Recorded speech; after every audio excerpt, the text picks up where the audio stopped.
Hello and welcome. If you've ever visited a doctor, you've kicked off this surprisingly complex and honestly pretty fascinating process, probably without even giving it a second thought.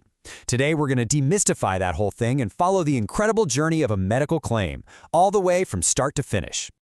It's a question we've all had, right? You get your care, maybe you pay a copay, and then you just head out. But for the doctor's office or hospital, your visit is really just the beginning of this crucial journey to actually get paid for the services they provided. And this journey, it follows a very specific path. It's got its own unique language, its own set of rules, the whole shebang. So in this explainer, we're going to walk that path together, step by step, from the second that bill is created to the moment the final payment lands. All right, our journey starts here in Act 1, the blueprint. This is where all the info from your visit gets gathered up and carefully pieced together into the foundational document, the claim itself. So, first thing to know, not all claims are created equal. There are really two main forms to be aware of. You've got the CMS-1500, which is for professional services. Think a visit to your specialist's office. Then there's the UB-04. That one's for facilities, like for a hospital stay.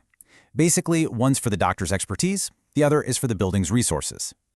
Now, here's a really important distinction on any claim: the difference between the person and the business.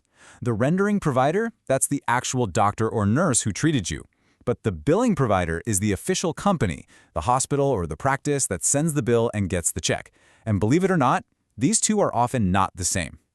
Okay, so how do you keep all these providers straight when there are literally millions of them? Well, the system uses a universal ID called the NPI, or National Provider Identifier.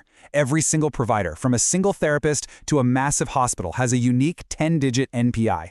It's like their social security number, and it is absolutely essential for tracking claims.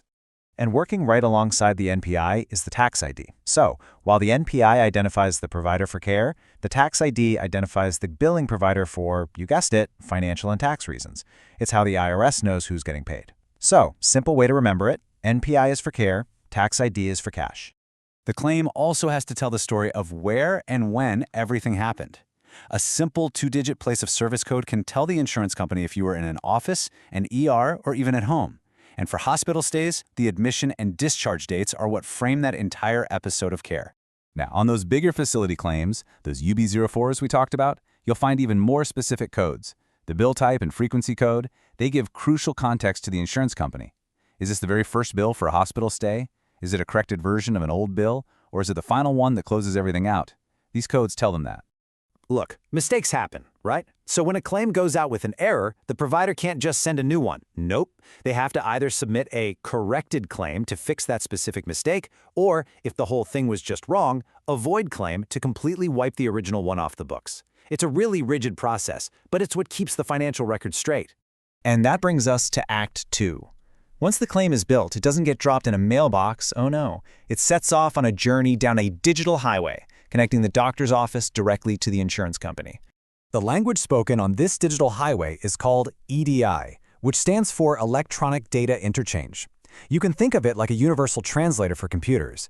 EDI takes all that claim information and formats it into a standard language, making sure the provider system and the insurer system can talk to each other perfectly. It's the bedrock of our modern electronic healthcare system. But here's a cool thing. Claims usually don't go straight to the insurance company. First, they make a pit stop at a clearinghouse. This is a brilliant idea. A clearinghouse is like a combination post office and inspection station. It takes in claims, scrubs them for any obvious errors, and then routes them to thousands of different insurance companies. So the whole process looks something like this. The claim gets turned into a digital file called an 837. It gets bundled with maybe hundreds of others in a batch and sent off to the clearinghouse. The clearinghouse scrubs it, and then, and this is key, it sends back a confirmation report, kind of like a digital delivery receipt, so the provider knows it got there safe and sound. And that brings us to our final act, the reckoning. The claim has arrived, it's been processed, and now it's time for the financial decisions to be made and sent back to the provider.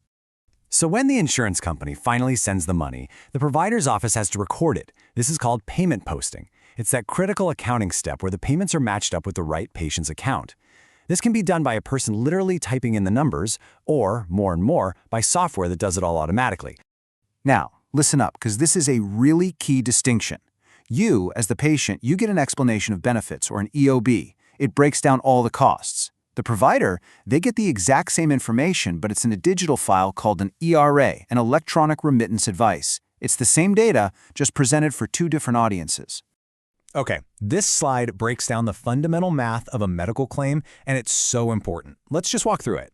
The billed amount is the provider's full undiscounted sticker price, but the insurance company has a pre-negotiated rate. That's the allowed amount.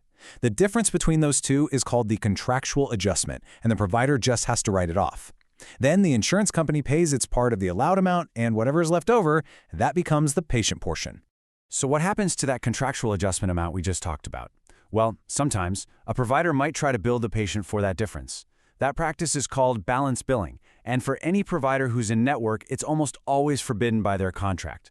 Understanding this is super important for you as a patient, so you don't end up paying more than you actually owe. Finally, you gotta balance the books. If the provider gets too much money, that's an overpayment. It creates a credit balance on your account, and that money has to be refunded. If they get too little, that's an underpayment, and they might have to appeal or bill you for what's left. It's all about making sure that final number is exactly right.